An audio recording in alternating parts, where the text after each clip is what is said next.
అధికారంలో ఉన్న 5 సంవత్సరాలు ప్రజలకి దూరంగా కేవలం ప్యాలెస్లకి మాత్రమే పరిమితమైన జగన్మోహన్ రెడ్డి, రోడ్డు మీద అడుగు పెట్టకుండా కేవలం హెలికాప్టర్లో తిరిగిన జగన్మోహన్ రెడ్డి, ప్రెస్ మీట్ అంటే ఏంటో తెలియకుండా గడిపేసిన జగన్మోహన్ రెడ్డికి ఈరోజు పరిగెత్తుకొని వచ్చి ఇప్పుడు దొంగ నాటకాల ఆటో మళ్ళీ మొదలుపెట్టాడు.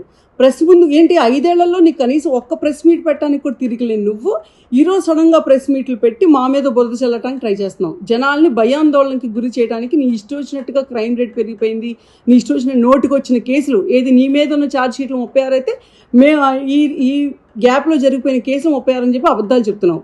అంటే సిగ్గుసరం ఉందా? ఎలాంటి వాడివి నువ్వు అసలు? నీ పక్కన ఎమ్మెల్యేలు మినిస్టర్లు వాళ్ళ చరిత్రలో ఒక్కసారి వెనక్కి తిరిగి చూసుకుంటే నువ్వు ఎలాంటి వాళ్ళతో తిరుగుతావు?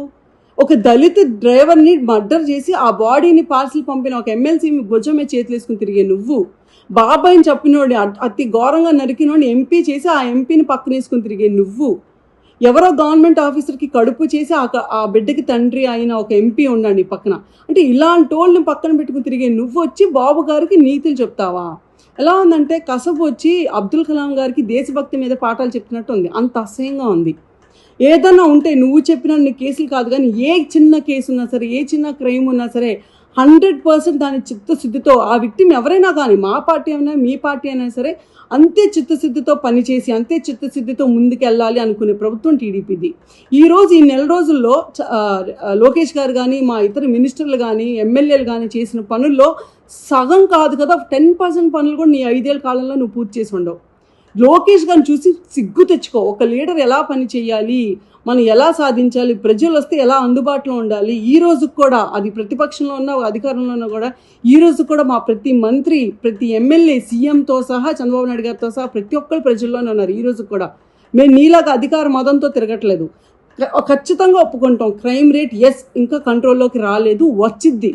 ఎందుకంటే నువ్వు ఆ రకంగా నాశనం చేసావు ఈ రాష్ట్రాన్ని, ఈ వ్యవస్థల్ని.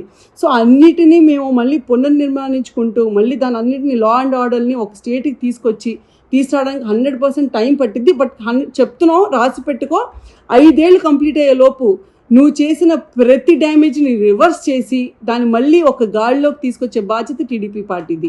నీకు ఈలోపు ఏం తోచకపోతే ఖాళీగా ఉంటే ఒక పని చేయి.